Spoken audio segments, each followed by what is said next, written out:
dari tanggal 7 Mei, 21 Mei, yang seharusnya selesai gelar perkara khusus, ada panggilan kedua terhadap tersangka Samira. Tapi kan enggak, Bang Ninja.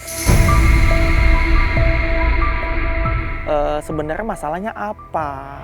Yang saya digadang-gadang, oh just tipper, penipu. Jadi kalau kita lihat hashtag penipu langsung muncul wajah saya. Kenapa nggak di Medan? Kantor Polrestabes dengan ID kan dekat. Kenapa harus di Jakarta? Emang beda? Aku bilang begitu sama penyidik. Gak ada tanggapan.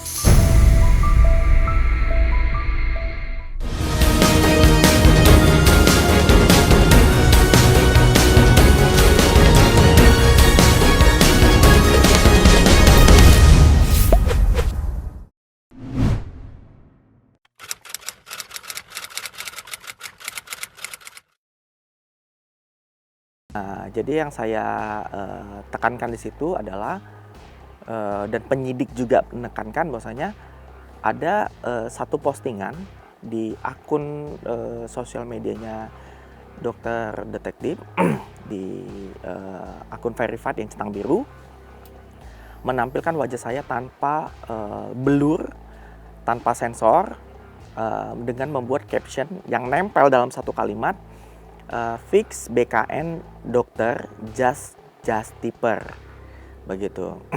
Kemudian itu akan menjadi pertanyaan-pertanyaan. Kemudian ada hashtagnya penipu. Jadi di situ mulailah pelemparan pertanyaan-pertanyaan. Yang pertama itu ke Dokter Samira kalau nggak salah, ditanyakan, coba dibacakan dan sebenarnya ini apa? Kan ada singkatan BKN tuh. BKN tuh apa? Jelas Dokter Samira mengatakan BKN itu adalah bukan. Jadi fix bukan dokter, just tipper. Sehingga diartikan oleh saksi ahli bahasa. Nah, saksi ahli bahasa kemudian ada di situ yang dibawa oleh tim PH-nya Dokter Samira. Dan mengartikan bahwa dalam bahasa Indonesianya gitu ya, sesuai dengan KBLI, fix itu benar gitu. Benar, ini bukan seorang dokter, tapi seorang just tipper gitu. Jadi kemudian ditanya kembali oleh anggota gelar untuk sayanya. Jadi sebenarnya Dokter Andreas adalah seorang dokter atau tidak, kan gitu ya. Saya katakan jelas saya seorang dokter. Kenapa? Saya sudah memberikan STR saya yang dikeluarkan oleh kolegium. Kemudian saat dicek dari KKI online juga saya seorang dokter. Saya punya SIP, surat izin praktek. Saya juga punya kartu keanggotaan organisasi ID dan perdaweri gitu. Nah, setelah ditanyakan seperti itu, kemudian ditanyakan sama anggota lagi ya, anggota gelar itu, niatnya apa menulis hal seperti itu. Jadi Doktip kalau nggak salah mengatakan menurut saya gitu. Jadi menurut saya saat itu Dokter Andreas bukan seorang dokter karena dia melakukan just tipper. Begitulah kira-kira ya. Jadi kemudian kita langsung mengatakan, kalau misalnya saya just tipper, apakah gelar dokter saya langsung dicabut? Apakah saya bukan seorang dokter? Begitu. Ternyata tidak ada aturan itu. Karena kan ada ahli hukum nih. Ahli hukum juga menanyakan, apakah Dokter Samira mengatakan seperti itu? Ada aturannya? Tidak ada.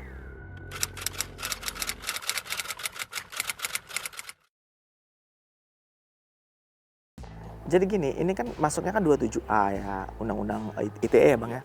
27A dia bunyinya kan dia kan menyerang kehormatan saya. Menyerang kehormatan saya, pencemar nama baik gitu ya Bang ya. Jadi kalau untuk just tippernya it's okay gitu. Ya siapapun bisa melakukan just tipper, just tip gitu. Memang ada sih pertanyaan-pertanyaan dari anggota gelar. Sebenarnya just tipper itu apa? Kadang-kadang kan mereka entah nggak tahu atau tahu, aku juga nggak paham ya. Jadi saya jelaskan, just tipper itu adalah singkatan dari jasa titip. gitu. Jadi saya melakukan just tip itu ketika saya di luar negeri, saya posting saya lagi di Bangkok. Nah kemudian para followers kan, kebetulan kan followers kita kan cukup lumayan banyak di bidang skincare. Jadi mereka menitipkan satu produk, bukan saya live berjualan, tapi mereka meminta, "Dok tolong belikan ini."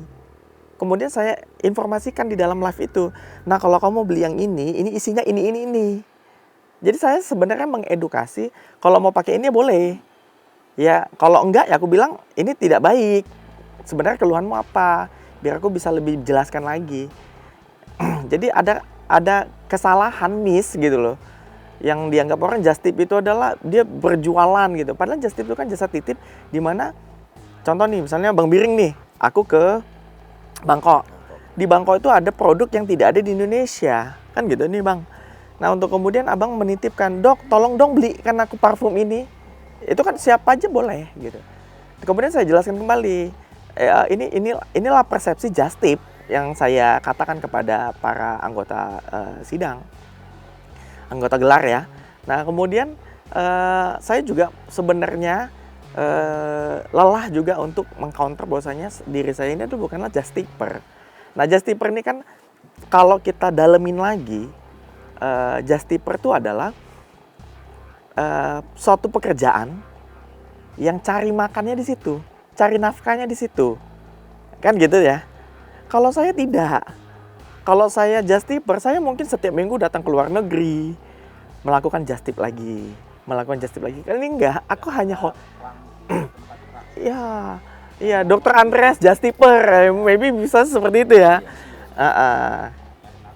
Iya cari nafkahnya di situ, tapi di pelang saya ini adalah Dokter Andreas yang melayani kesehatan.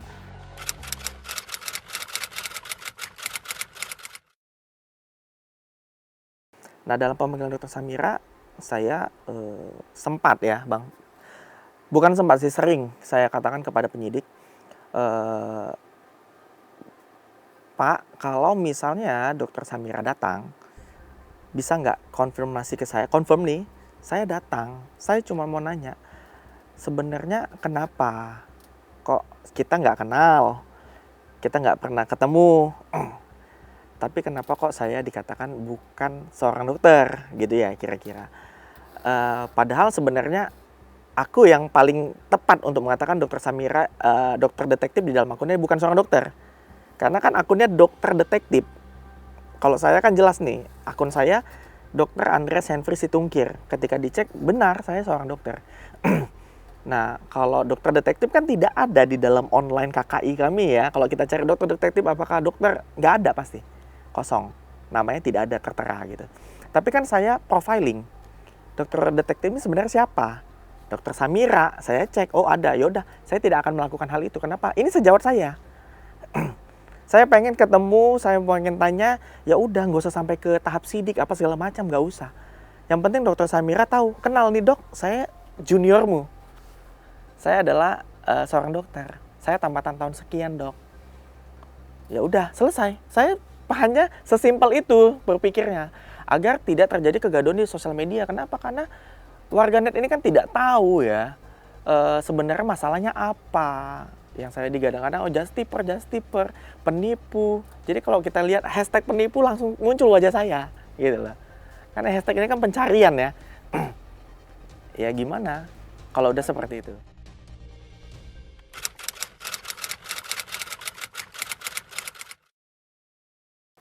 Ya jadi begini Bang Vincent, sebelum kita berbicara tentang apa hasil output dari gelar perkara khusus, Bang Vincent ini kan undang saya ke studio berdasarkan profesi saya advokat Bang ya. Nah artinya saya sering himbau kepada rekan-rekan sejawat saya ketika berbicara sebagai profesi advokat pasti kita akan berbicara tentang soal normatif hukum seperti itu. Nah jadi mengutip satu pernyataan ya, ini satu idola saya, ahli pidana, Profesor Dr. Jamin Ginting. Dia pernah mengatakan begini, salah satu azas hukum pidana itulah azas legalitas yang harus Ya, ini harus gini, tidak ada tawar-menawar dilaksanakan oleh penegak hukum. Nah, penegak hukum itu siapa? Termasuk advokat, termasuk penyidik, jaksa penuntut umum, dan majelis hakim. Nah, yang mana asas legalitasnya dalam pelaksanaan hukum formil? Itu adalah hukum acara, Undang-Undang Nomor 881. Nah, di situ tentang soal asas legalitas, itu konsepnya adalah due process of law. Tetapi dalam momentum perkembangan zaman, dengan kewenangan yang diberikan oleh Undang-Undang Nomor 2 Tahun 2002 kepada penyidik di pasal 18, yang salah tafsir sebenarnya yang sering itu, akhirnya konsep due process of law itu ada antitesisnya, Bang Vincent. Antitesisnya itu adalah abuse of power. Nah, artinya Undang-Undang Nomor 2 Tahun 2002 tentang kewenangan penilaian kebijakan penyidik di dalam pasal 18 itu dikuatkan. Tetapi tidak melihat kembali di pasal 14 ayat 1 huruf G. Nah, tentang kewenangan penilaian diskresi penyidik tersebut, kami lihat penerapannya dalam gelar perkara khusus yang Abang pertanyakan tadi. Ini dugaan kami ini penyalahgunaan wewenang. Artinya apa? Kalau Profesor Jamin Ginting tadi mengatakan ya, dia ahli pidana. Due process of law. Artinya lakukan proses hukum itu, asas legalitasnya. Tetapi kemudian setelah proses asas legalitas dilakukan setelah penetapan tersangka, tahapannya adalah pelimpahan kepada jaksa penuntut umum. Tetapi gelar perkara khusus ini dugaan kami tujuannya adalah untuk membatalkan ketersangkaan Dr. Samira terhadap laporan klien kami Dr. Andreas. Gelar perkara khusus itu tidak ada diatur di dalam hukum acara. Artinya dalam hierarkinya yang ada adalah tentang gelar perkara biasa aja. Nah, kalau kemudian kita mau menerapkan gelar perkara khusus itu, ini sudah pasti bertentangan dengan konstitusi kita yang diatur dalam Undang-Undang 12 Tahun 2011 di pasal 7 dan pasal 8. Nggak boleh itu aturan yang di bawah bertentangan dengan aturan di atasnya gitu. Nah, artinya kalau kita lihat asas legalitas due process of law itu tidak dilaksanakan. Yang terjadi adalah antitesisnya, abuse of power tadi gitu. Nah, tetapi ya seperti yang kami sering sampaikan Bang Vincent, walaupun kami dari kampung, tapi jangan nilai ya ilmu kami kampungan seperti itu. Kita bantah itu. Di dalam pertemuan, ya itu masih tim saya ya. Dalam pertemuan gelar perkara khusus pada saat dengan Dr. Andreas didampingi, tim saya menyampaikan bahwa gelar perkara khusus itu tujuannya tidak boleh membatalkan ketersangkaan daripada Dr. Samira. Dan itu tegas. Nah, kita berdoa Bang Vincent. Ya, kita berdoa bahwa apa yang kami sampaikan secara terus-menerus, secara objektif ya, melalui media cumi-cumi ini menjadi sebuah edukasi yang baik terhadap masyarakat agar tidak lagi mau menjadi korban ya kesenangan dari APH. Ya, jadi saya pesankan kembali, gelar perkara khusus itu dalam Undang-Undang Perkap Nomor 6 Tahun 2019 Pasal 33 itu tidak boleh membatalkan penetapan tersangka. Kalau membatalkan penetapan tersangka itu ada di pasal 77 sampai 83 Undang-Undang Nomor 881 melalui pra peradilan. Itu hukumnya gitu. Bukan menggunakan abuse of power untuk melaksanakan gelar perkara khusus kemudian membatalkan penetapan tersangka. Seperti itu Bang Vincent.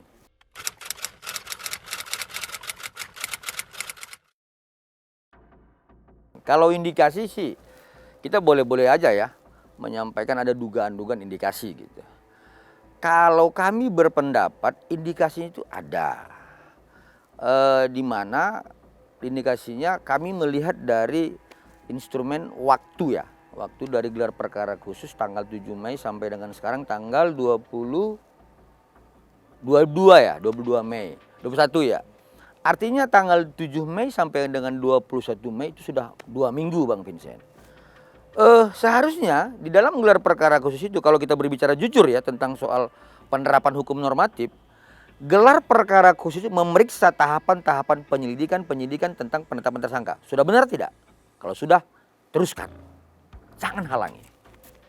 Nah, tetapi kalau kita lihat dari durasi waktunya, dari tanggal 7 Mei, 21 Mei, yang seharusnya selesai gelar perkara khusus, ada panggilan kedua terhadap tersangka Samira. Tapi kan enggak, Bang Vincent. Nah, kalau abang tanyakan apakah ada indikasinya, saya lihat ada indikasinya. Ya, jadi salah satu pembuktiannya adalah pada saat tim kita itu berkomunikasi dengan penyidik Polrestabes Medan. Bertanya kepada penyidik Polrestabes Medan, kenapa belum ada panggilan terhadap tersangka? Jawabannya sederhana. Saya diarahkan untuk memeriksa kembali ya ID di Jakarta dan Perdaweri ya, Dok. Perdaweri gitu. Nah, artinya ada keanehan lagi gitu. Sudah ditetapkan tersangka dengan proses penyelidikan, penyidikan dengan ahli yang disiapkan oleh penyidik, dengan saksi yang disiapkan Dr. Andreas, dengan bukti-buktinya dan sebagainya.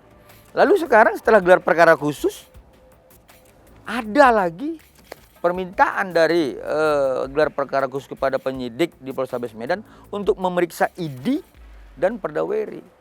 Ini nggak ada korelasinya gitu. Ya Dr. Andreas ini dokter. Ya, jadi memang di dalam gelar tersebut tidak ada pertanyaan oleh anggota gelar para kombes ya. Setiap divisinya itu nggak ada mengarah, loh ini salah, oh ini nggak bisa dalam prosesnya ya. Itu tidak ada komentar karena itu sudah dilakukan semuanya dan benar dilakukan. Bukan tiba-tiba jadi tersangka, nggak seperti itu. Harusnya kan kalau kita tahunya gelar perkara khusus ini kan, oh ini ternyata mereka kan ini nggak terima menjadi tersangka. Harusnya di situ, oh ini tidak dilakukan, harusnya batal, nggak boleh. Ini semuanya dilakukan dan itu tidak ada komentar sama sekali. Dan paling anehnya menurut aku secara awam ya, waktu ada berita untuk pemanggilan ID organisasi kami dan ketua ID dan Perdaweri, kenapa kok yang di Jakarta yang dipanggil? Kan kasusnya di Medan. Indikasi. Kenapa nggak di Medan? Saya sempat bertanya, kenapa nggak di Medan? Gitu. Di Medan kan dekat nih, kantor Polrestabes dengan ID kan dekat. Kenapa harus di Jakarta? Emang beda? Aku bilang begitu sama penyidik. Gak ada tanggapan.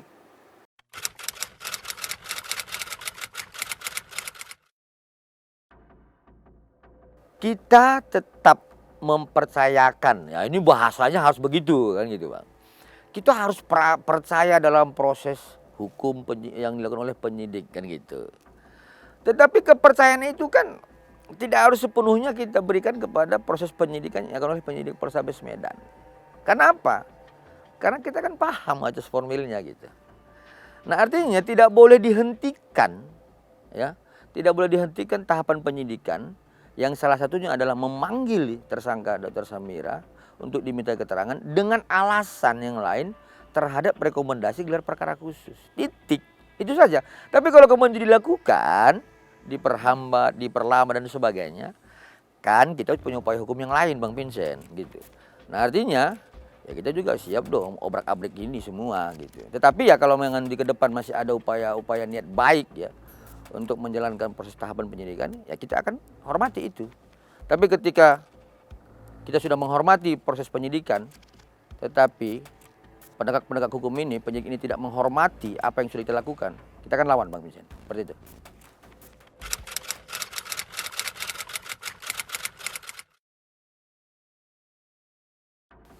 Sebenarnya pada saat setelah terjadi gelar perkara khusus, saya pertanyakan kepada tim saya dan Dr. Andreas, ya seluruh peserta dari gelar perkara khusus di Mabes Polri menyampaikan bahwa semua bisa, ya, semua bisa bermohon terhadap gelar perkara khusus.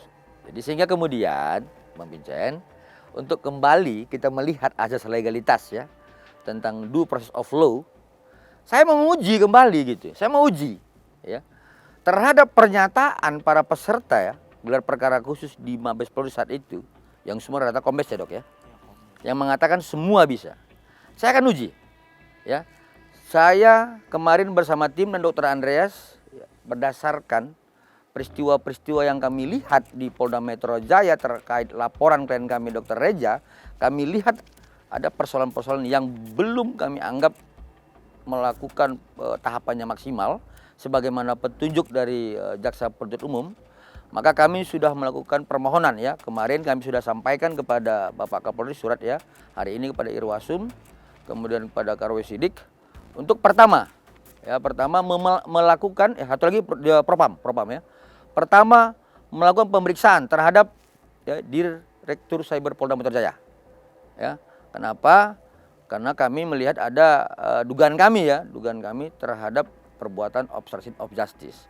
Nah, yang kedua, kami mau uji apakah Dr. Reza itu mempunyai hak yang sama dengan Dr. Samira dalam permohonan untuk melaksanakan gelar perkara khusus. Kami mau uji itu.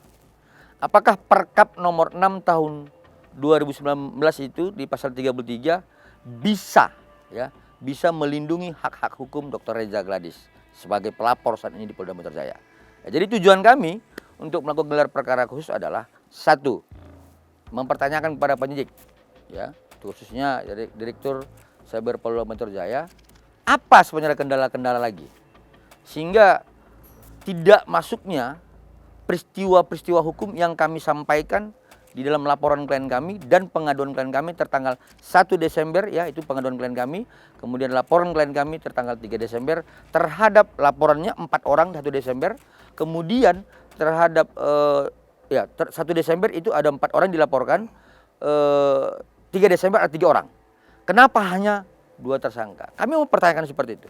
Nah, yang kedua, kami mau akan pertanyakan dalam gelar perkara khusus apa sebenarnya hasil uji lab forensik ya, ekstraksi dari keempat handphone yang kami orang yang dilaporkan oleh klien kami, yaitu dengan inisial NM, inisial IM, inisial O dan inisial S. Kami mau tanyakan itu dalam gelar perkara khusus. Nah, kemudian kalau ini nanti sudah berproses, kami akan kembali ya dalam kesempatan ini menyampaikan kami akan uji apakah asas equality before the law itu sama ya dapat diterapkan terhadap klien kami Dr. Reza kalau melihat terhadap perlakuan kepada klien kami oleh Dr. Samira terkait gelar perkara khusus tertanggal 7 Mei 2025. Seperti itu Bang Vincent.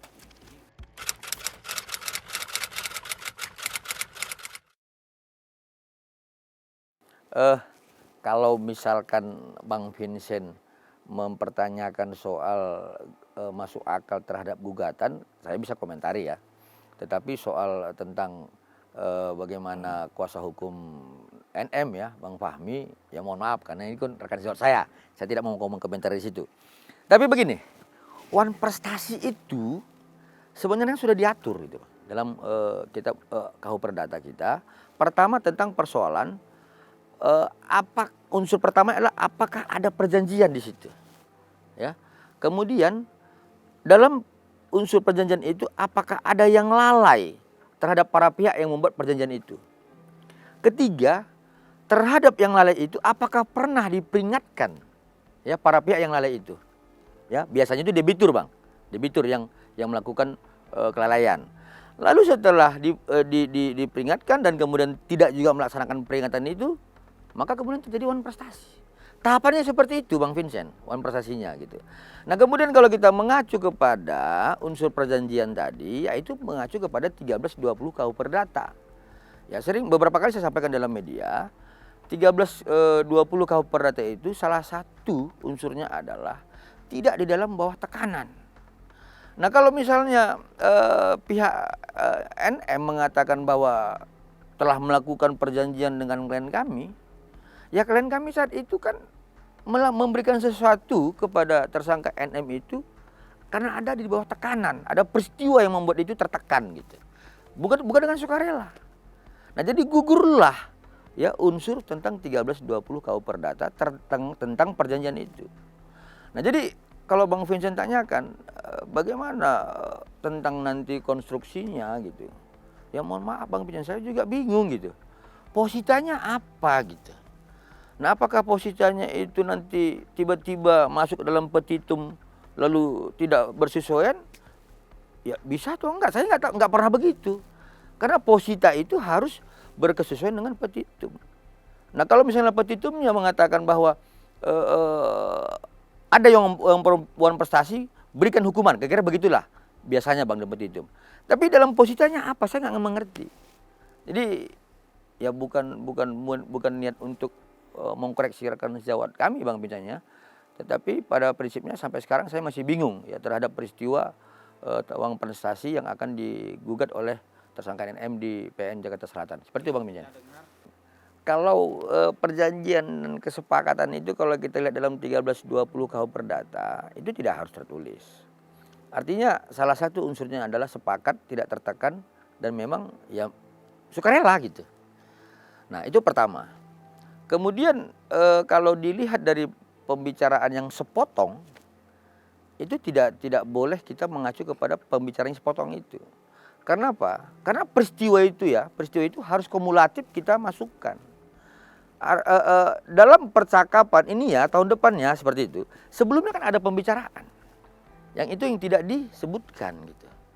Nah artinya kalau kita melihat dalam unsur pidana, dalam satu pasal itu, semua unsurnya harus kumulatif. Begitu juga dengan peristiwa-peristiwa hukum. Tidak boleh sepenggal-sepenggal disampaikan di dalam gugatan ataupun laporan. Baik itu pidana maupun perdata. Jadi sehingga kalau kemudian nanti itu menjadi sebuah dalil dari penggugat terhadap klien kami, ya kami merasa sangat gampang untuk membatalkannya Bang Pinjen. Kalau hanya seperti itu gitu. Tapi kita nggak tahu. Nanti kita lihatlah. Karena informasi yang kami dengar dari media dari Humas PN Jaksel itu tanggal 28 Mei ini akan dimulai sidang. Apa nggak tahu. Tapi karena belum sampai sekarang belum ada panggilan kepada kami. Seperti itu Bang Pinjen.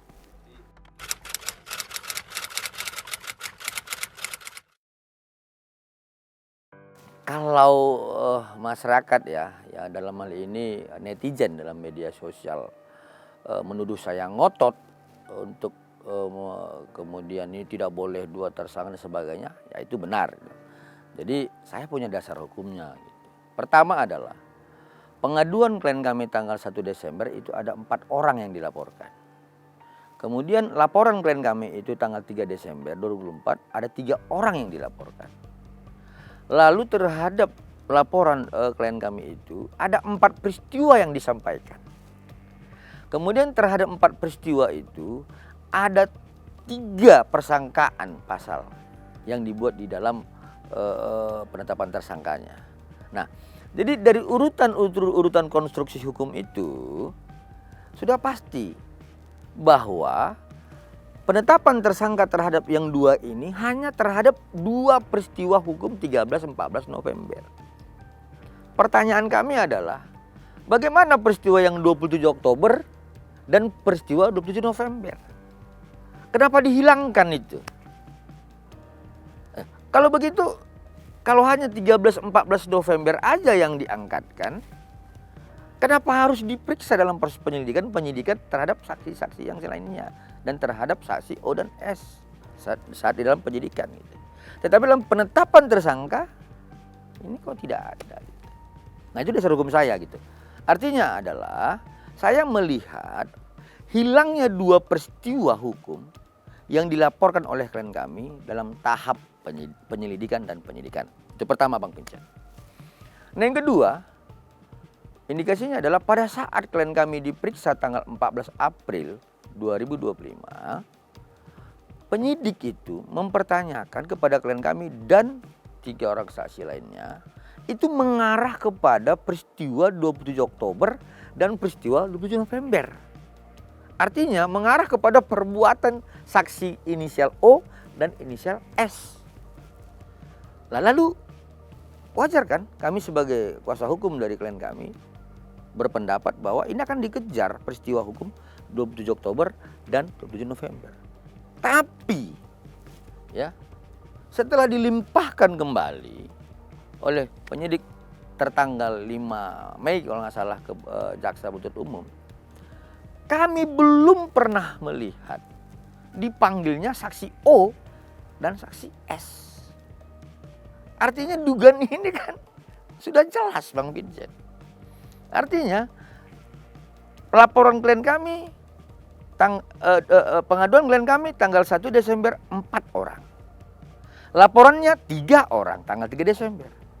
Pada saat diperiksa kembali tanggal 14 April, mengarah kepada peristiwa 27 Oktober dan 27 November, tapi setelah 5 Mei tidak ada pemanggilan terhadap saksi O dan S. Itu dia Bang, dugaan kami. Sehingga kembali kami akan uji gelar perkara khusus ini apakah diberlakukan azas equality before the law terhadap klien kami, Dr. Reza. Karena di gelar perkara khusus kami akan pertanyakan itu. Ya, terhadap peristiwa yang terjadi di klien kami Dr. Andreas Henry Situnggir pada tanggal 7 Mei di Mabes Polri tentang gelar perkara khusus, kami akan mau terapkan itu lagi, bongkar itu. Bagaimana hasil ekstraksi terhadap handphonenya? Ya, jadi kalau memang itu terjadi, saya yakin Bang Vincent, dugaan obstruction of justice itu akan terbuka di situ. Jadi ini sebenarnya kembali seperti yang saya sampaikan tadi, saya memberikan satu edukasi kepada masyarakat. Ayo kita lawan gitu pembangkangan terhadap konstitusi siapa saja. Ya, jadi saya berbicara di sini selalu terhadap kalau ada pembangkangan konstitusi, ayo dilawan. Seperti itu Bang Vincent.